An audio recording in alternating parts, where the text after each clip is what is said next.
I do think a fair amount about government, authority, rule, the right way to rule, the best way to rule in the church and in the wider culture. Today I want to think about one key aspect of that, and that's how is it that Christians should think about democracy. So democracy comes from the ancient roots of demos and authority or krasis, the power. And so democracy means that the people have the power, the people have authority.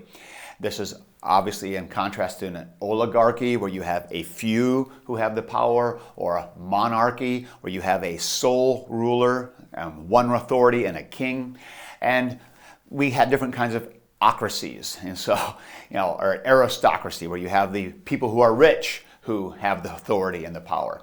So we have come to the conclusion in the West that the best of governments is democracy, and there are lots of problems with democracy. Obviously, Churchill famously once said that democracy is the worst of all governments besides all the others we have tried. So democracy obviously has its shortcomings, especially when it comes to trying to get things done in an efficient way. It tends not to be very good at that. It tends also to have this sense of kind of muddling things down, pulling up the highest, taking the highest and pulling them down to a lower level.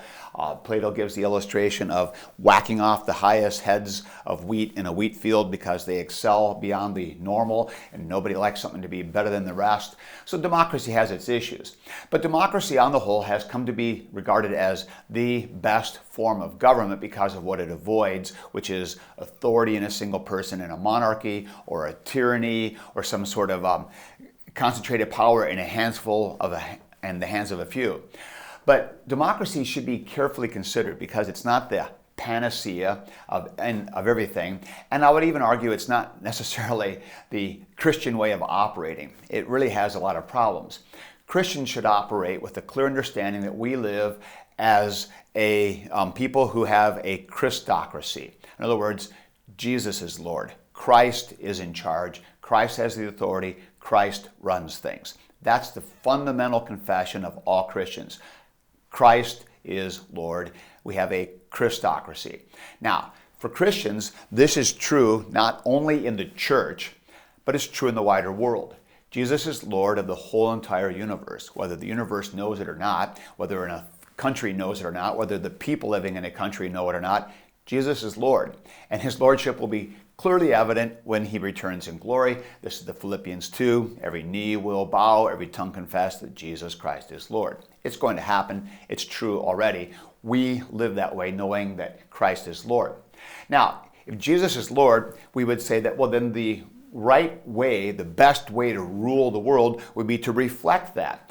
And for a long time, people kind of thought that that's the legitimation for a monarchy, because the authority in a single person, the authority that comes down according to God's order of things, that seems like the very best way. And so we would have the best authority would be a monarchy, so kings rule by divine right, and it seemed like monarchy reflected the idea of a Christocracy.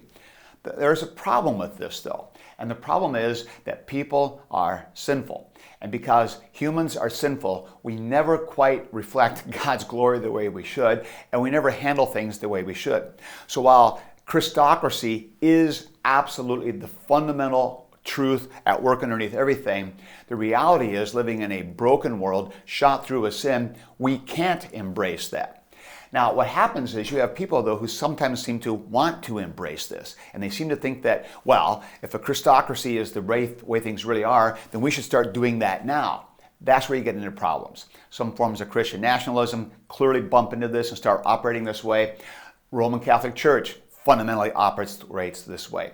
In fact, Rome operates the church, the Roman Catholic Church, according to a Christocracy. Jesus is Lord, and he's given authority to Peter, and then Peter's successor, the Pope. And so we have a strong central authority from the top down because it reflects the authority of God himself, and then that gets reflected in the world. That's how they think the right way to operate is. The problem with that, though, is that it's assuming that somehow the church can rise above the problems of human sin and overcome that, and we can entrust that kind of authority and power to one person without it getting abused. Most of us have become very suspicious of this. And in fact, I would say the right way to think theologically is not to minimize sin and the power of sin. We need to recognize that it's real and pervasive, and it never goes away this side of Christ's return. So that's why you have the famous axiom from Lord Acton that power corrupts and absolute power corrupts absolutely. There's truth in that. It's not just an old adage. It's not just a witty axiom. It's true. You give human beings authority, they will abuse it. That's why there needs to be checks and ways to keep things in check. We hold each other accountable, and that's what democracy accomplishes. A person who talked really well about this is C.S. Lewis. And one of the things I've learned over the years reading C.S. Lewis in his nonfiction is that he is beguilingly, deceptively simple, over the top of profound, deep truth. So when you read C.S. Lewis, he's kind of easy to read. He's very kind. It kind of pulls you into his text, and he's easy to kind of track with his writing. And you might think, oh, that's kind of simple. But if you stop and give it much thought, you realize, wow, that's profoundly important. He's an incredibly deep thinker, but he's not a pretentious writer. And so C.S. Lewis comes across in a rather deceptive way. You think it's kind of simple, straightforward, obvious stuff, and it's not. It's really profound, heavy stuff. So he says some great stuff in an essay he wrote called Membership. And it was an essay he delivered as a lecture in 1945. It gets collected in his some of his papers in a volume called The Weight of Glory, which is a series of some of his nonfiction writing, which is outstanding. So in this essay, Membership, he writes about democracy. And he says this, which I think is outstanding. And so I just want to read a section for you here about this.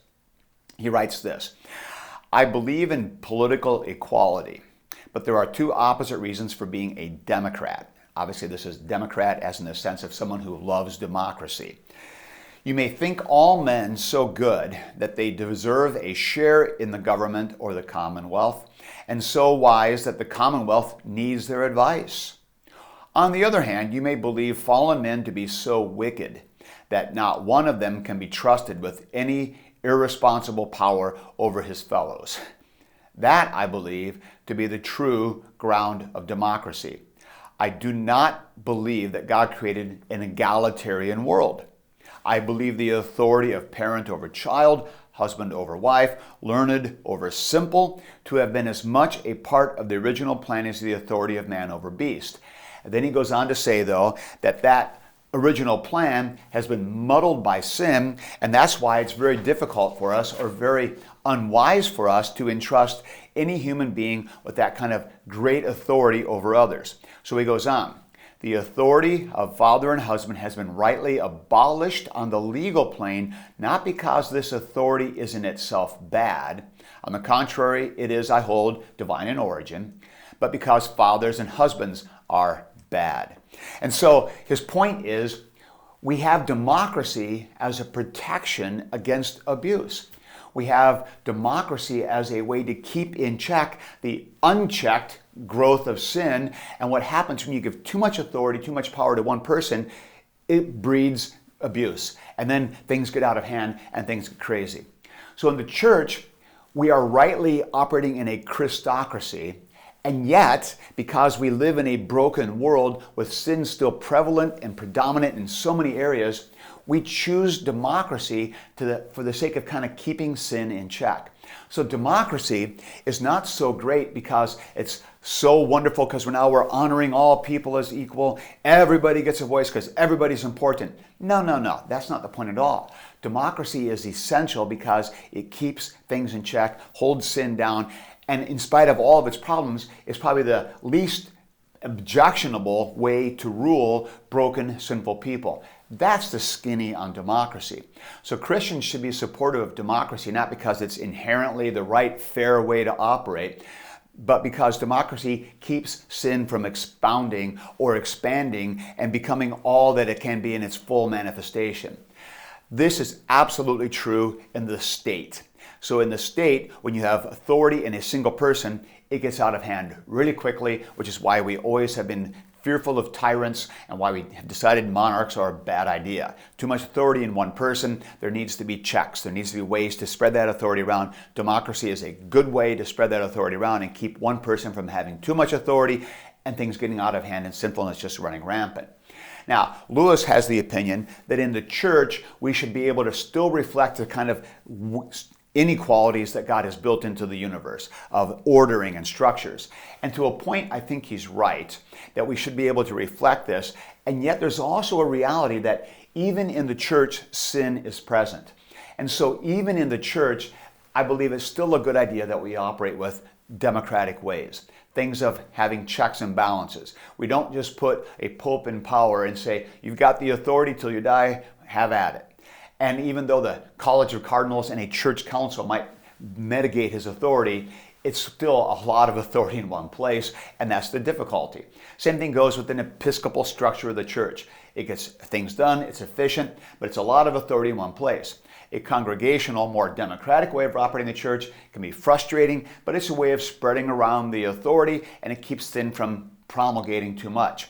In the Missouri Synod, we try to strike that balance between these things, have a congregational, but we still recognize God's authority in working through the pastoral office. And so there are the ways to try to make this blend work. But the great lesson, I believe, that we need to take is sin is very real in the world, and sin shows up in every human institution in all three estates, in the home, in the church, and in the civil realm, in the state, the government.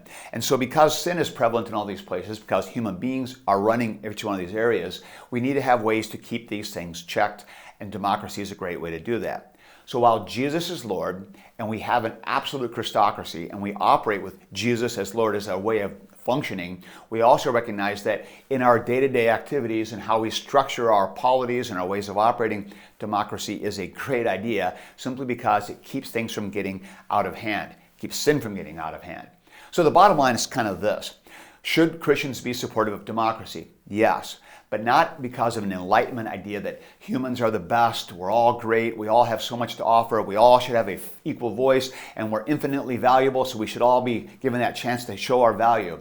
It's quite the opposite. The reason democracy is essential is because humans are so bad, and we can't be trusted with authority. We can't trust it with that kind of power because it gets out of hand and sin abuses it. And this is true in all levels of society. And that's why even in the home, we don't give a father unfettered authority to do whatever he wants. He's checked by other fathers and other families and by the state and by the church, kind of saying, no, not so fast. And this is how these checks and balances become such an essential thing. One of the smarter things our founding fathers did in this country, in America, is setting up the checks and balances, because the founding fathers were very aware of the brokenness of man, and that came through. And that's one of the better things that has happened in our Constitution. A lot of problems with it. I've talked about that other places, but we recognize sin's danger, and that needs to be always recognized in the state, in the home, and in the church. And that's why democracy is a good idea, and it does fit with Christocracy, even though they seem to be mutually contradictory. The people don't have the final authority. Christ does. But in a broken world, democracy is a good way of keeping things from getting out of hand when it comes to man's proclivities to sin. So I hope that just sharpens up our thinking about democracy. We should be supportive, but not because it's the best and because people are so great, but because the alternative is so bad and because sin needs to be kept in check. Democracy should be a continual reminder to us of our humility, our brokenness, our fallenness, and a reminder that we need Christ to come back to make things right. And that's our final hope. That's true in the state, it's true in the church, it's true in the home. We need Christ to return and make things fully right. In the meantime, we kind of muddle along doing the best we can with democracy and other forms of just trying to get things through until he makes all things new at the second coming.